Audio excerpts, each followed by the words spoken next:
बिस्मिल्लाहिर्रहमानिर्रहीम। अस्सलाम वालेकुम नाज़रीन, मैं हूं फ़याज़ महमूद और आप देख रहे हैं फ़याज़ महमूद यूट्यूब चैनल। नाज़रीन, कुछ नई डेवलपमेंट सामने आई हैं नूर मुक़द्दम कत्ल केस से ही ये जुड़ी आप कह सकते हैं, और वो आपके साथ शेयर करनी है इस वीडियो में। और बुनियादी तौर पे आप लोगों का एक सवाल मुझे बार बार मौसूल हो रहा था कि जो 6 मुल्ज़मान हैं, ताहिर ज़हूर, वामिक रियाज़, उसके अलावा समर अब्बास, अब्दुल हक, अमजद महमूद और जो दलीप कुमार, ये इन 6 मुल्ज़मान की ज़मानत मनसूखी की दरख्वास्त कब समाअत के लिए मुकर्रर होगी और इनकी जो गिरफ़्तारी है कब हो सकती है। तो आज मैं आपको बता देता हूँ जी, इसमें कब इनकी गिरफ़्तारी का इम्कान है या गिरफ़्तारी हो सकती है, वो भी आपके साथ मैं कुछ तफ़सीलात शेयर करता हूँ। लेकिन एक नई दरख्वास्त सामने आई है जो इस्लामाबाद हाई कोर्ट के चीफ़ जस्टिस अतर मिनल्ला की ये दरख्वास्त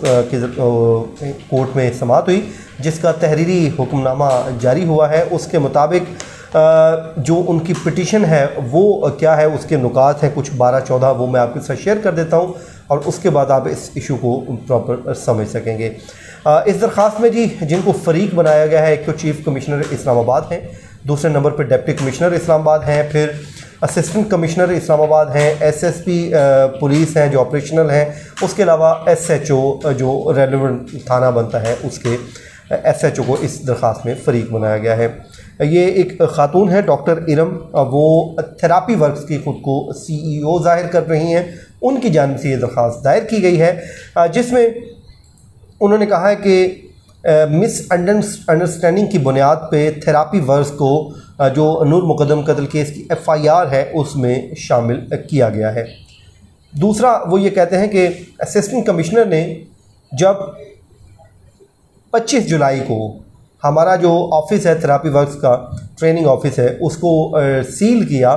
तो उससे पहले हमें कोई नोटिस नहीं दिया गया, हमें कोई हमसे जवाब नहीं मांगा गया, बल्कि फ़ौरी तौर पे आके उसको सील कर दिया गया। फिर उन्होंने अपना बताया कि जी 2007 से लेके अब तक हम पाकिस्तान में काम कर रहे हैं और फिर 2012 से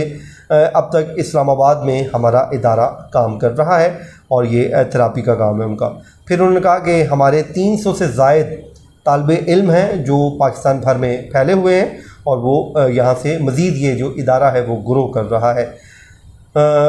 जो CEO हैं थेरापी वर्क्स की वो डॉक्टर इरम सिकंदर हैं, जिन्होंने ये दरख्वास्त इस्लामाबाद हाई कोर्ट में दायर की और इन्हीं की दरख्वास्त पे chief justice Islamabad high court justice Athar Minallah ने समाअत की थी। अच्छा, आपको याद होगा जब पहले ख़बरें चली थी तो उस वक्त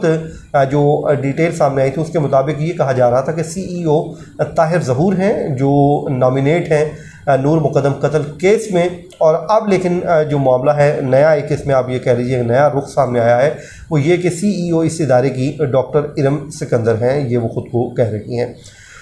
उन्होंने कहा कि जी 6 सितंबर को हमने असिस्टेंट कमिश्नर को ख़त लिखा जिसमें हमने उनसे कहा कि आपने गैर कानूनी तौर पे हमारे इदारे को सील किया था तो इसको डीसील किया जाए। हमारी एक लीगल दरख्वास्त थी, 9वां नुक्ता इसका ये है, वो कहते हैं कि हमारी लीगल दरख्वास्त थी लेकिन उस पर AC साहब ने कोई कान तक नहीं धरे, हमें कोई जवाब तक नहीं दिया, उस पर कोई एक्शन ही नहीं हुआ। फिर वो ये कहती हैं कि असिस्टेंट कमिश्नर ने अपने गैर कानूनी काम पर हमें कोई जवाब देना मुनासिब ही नहीं समझा, तो फिर हमारे पास उनके इस एक्शन को इस कोर्ट में चैलेंज करने के अलावा दूसरा कोई फोरम रह नहीं जाता, तो इसलिए हमने इस अदालत से रुजू किया है। उनका दरख्वास्त में एक और मौक़िफ़ भी है, वो ये कहती हैं कि इस जो डीसील करने का फ़ैसला है, इस इक़दाम से न सिर्फ इदारे को माली नुकसान का सामना करना पड़ रहा है बल्कि जो इदारे की रेप्यूट है, साख है, उसको भी नाकाबिले तलाफ़ी नुकसान पहुंच रहा है। और उन्होंने लिखा है कि हमारा कभी कोई स्टाफ किसी क्रिमिनल में या सिविल किसी मुकदमे में या कोई डायरेक्टर किसी भी जुर्म में मुलविस नहीं रहा है। तो उन्होंने इस्तदा ये की है इस्लामाबाद हाई कोर्ट की चीफ़ जस्टिस अतर मिनल्ला से कि उनका जो असिस्टेंट कमिश्नर ने उनके इदारे को सील करने का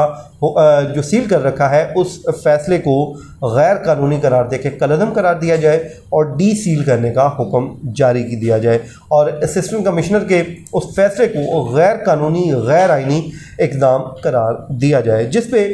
चीफ जस्टिस अतर मिनल्लाह ने समाअत की और इनके वकील अकरम कुरैशी एडवोकेट हैं, वो पेश हुए थे और उन्होंने आर्गूमेंट्स किए और जिसके बाद अदालत ने chief commissioner Islamabad, deputy commissioner Islamabad, assistant commissioner Islamabad, SSP और SHO इनको नोटिस जारी कर दिए हैं और इन सब से जवाब तलब कर दिया है। बुनियादी तौर पर यह दरख्वास्त है थेरापी वर्क्स का जो इदारा है उसकी जो इमारत है, जो ट्रेनिंग सेंटर है जिसको सील किया गया है, उसको डी सील करवाने के लिए इस्लामाबाद हाई कोर्ट से रजू किया गया है। अब आ जाए थेरापी वर्क्स के जो मुल्ज़मान हैं उनकी दरख्वास्त ज़मानत पे बात कर लेते हैं जी। जो कोर्ट से हमने कंफर्म किया है 21 अक्टूबर की तारीख़ मुकर्रर हो गई है। 21 अक्टूबर को इनकी दरख्वास्त ज़मानत पे समाअत होगी और क्योंकि लास्ट हेयरिंग पे जो थेरापी वर्क से 6 मुल्ज़मान हैं, इन्होंने मौक़िफ़ अपनाया था कोर्ट के सामने कि हमने शहजाद मुनीर कुरैशी इनकी खिदमात हासिल की हैं बतौर वकील, तो उन्होंने वक्त मांगा था कि हमें तैयारी के लिए वक्त दिया जाए और अदालत ने उनको उनकी इस्तदा को अलाउ कर दिया था। अब आर्गूमेंट्स होंगे उस दिन, ज़ाहिर है ये शाह खबर एडवोकेट साहब पेश होंगे और शहजाद मुनीर कुरैशी साहब पेश होंगे और उसके अलावा 6 जो मुल्ज़मान हैं उन सबको उस दिन अपनी हाज़िरी को यकीनी बनाना होगा। उसकी वजह क्या होती है, जब ज़मानत का केस होता है जो प्री अरेस्ट बेल होती है, इसमें मुल्ज़िम का कमरा अदालत में होना मौजूद होता है, क्योंकि उस दिन जब फ़ैसला सुनाया जाता है तो उस वक्त हो सकता है अदालत उनकी दरख्वास्त को अलाउ कर देगी। अलाउ कर देगी तो ज़ाहिर है मुल्ज़िमान अपने घरों को चले जाएंगे और अगर वो डिसमिस कर दी जाती है उनकी, और जो क्योंकि इसमें शौकत मुक़द्दम साहब ने कैंसिलेशन के लिए रजू कर रखा है और शौकत मुक़द्दम साहब की ये दरख्वास्त अलाउ हो जाती है तो ज़ाहिर है उनकी थेरापी वर्क्स वालों की ज़मानतें खारिज हो जाएंगी और उनको वहाँ से अरेस्ट कर लिया जाएगा कमरा अदालत के बाहर से। लास्ट हेयरिंग का अगर आपको मैं बताऊँ, जिस दिन थेरापी वर्क्स की दरख्वास्त समाअत होनी थी तो पुलिस उस दौरान कमरा अदालत के बाहर बड़ी तादाद में मौजूद थी। उनके पास 6 हथकड़ियाँ भी थीं, क्योंकि पुलिस ने अपनी मुकम्मल तैयारी की हुई थी कि अगर आज आर्गूमेंट्स होते हैं और जस्टिस आमिर फ़ारूक साहब आज इस पर कोई फ़ैसला सुना देते हैं तो इनको गिरफ़्तार कर लिया जाएगा कमरा अदालत के बाहर से, क्योंकि कमरा अदालत से किसी को गिरफ़्तार नहीं किया जा सकता। तो फिर पुलिस जो है वो कमरा अदालत के बाहर खड़ी होकर इंतज़ार करती है मुल्ज़िमान का और उस पर होता है। और अब फ़ैसला तो इसमें ज़ाहिर है आर्गूमेंट्स होंगे और जस्टिस आमिर फ़ारूक साहब इसको सुनेंगे, सुनने के बाद ही वो हतमी फ़ैसला करेंगे आया